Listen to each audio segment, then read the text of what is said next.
So now to Hong Kong, where voters turned out in droves yesterday to deliver a victory for the pro-democracy movement. The district elections are being called a rebuke of Beijing's policies. 17 out of 18 district councils are now controlled by pro-democracy politicians.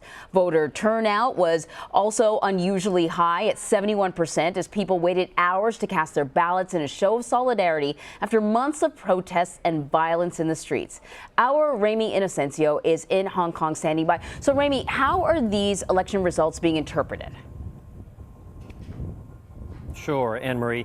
Basically, depending on which side you're on, massive celebration on the pro-democracy side and massive despair and even public apology if you were on the pro-establishment or the pro-Beijing side. When it comes to Chief Executive Carrie Lam, she interestingly actually thanked everyone for coming out, and that is despite her government really getting thrashed in these elections. 2.9 million people came out, as you said, 71% of the electorate also came out, and they basically gave a massive landslide to the pro-democratic camp, in addition to some of her allies. For example, Regina Ip, who is a very well-known pro-Beijing and pro-establishment legislator, she was walking around the central business district right behind me earlier today, and she was actually heckled by people as she was just walking around. She actually had to be escorted by police to safety so that she wouldn't even get heckled further. But if you were on the pro-democratic side, last night there were cheers in the streets. For example, when one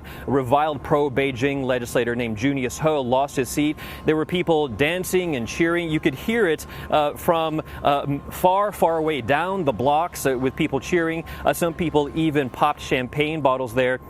So looking at what has happened, Hong Kong is now trying to pick up the pieces, trying to figure out where to go from here. But this has been a very, very huge rebuke to the government here and, of course, to Beijing and the Communist Party, which backs it. So we're just showing live images now from Hong Kong. It looks like a lot of people sort of milling about in the middle of the street. Also, officers standing by in sort of full riot gear.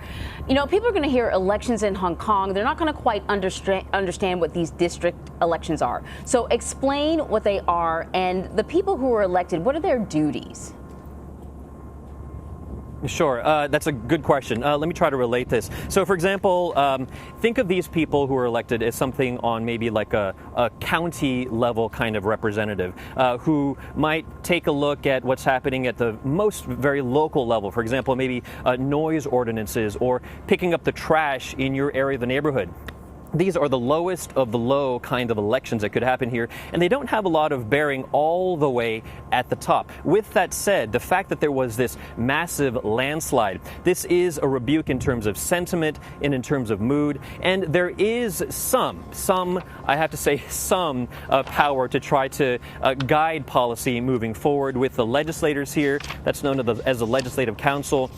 And the fact that there was this landslide, these people get about 10% of the voting power to choose the chief executive of Hong Kong. That is Carrie Lam right now. But the fact that they do have 10% is some kind of power. But again, I stress it's not that much because it is still a huge minority.